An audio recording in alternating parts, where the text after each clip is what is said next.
आजपासून दिवाळी फराळ बनवायला सुरुवात झालेली आहे आणि गोडापासून करायची म्हटलं तर मी शंकरपाळी बनवायला घेतलेली आहे आणि शंकरपाळी तुम्ही बघू शकता एकदम नरम आणि खुसखुशीत झालेली आहे आणि याला लेअरसुद्धा खूप छान प्रकारे आलेले आहेत.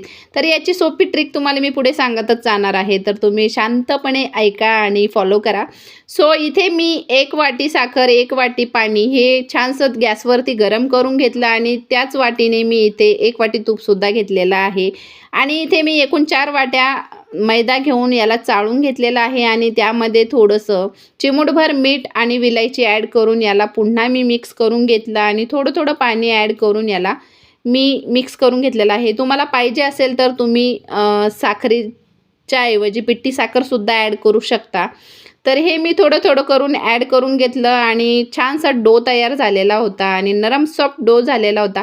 याला मी 15 ते 20 मिनटं रेस्ट करून घेतलं आणि इथे एक चपाती लाटायला सुरुवात झालेली आहे आणि इथे एक मी चपाती लाटून घेतलेली आहे आणि एकदम पातळ लेअरमध्ये मी चपाती लाटून घेतलेली होती याची आणि मला पाहिजे त्या शेपमध्ये मी याला कट करून घेतलेलं आहे आणि एकदम नरम सॉफ्ट पीठ झालेलं होतं, त्यामुळे कापायला सुद्धा एकदम इझी जात होतं.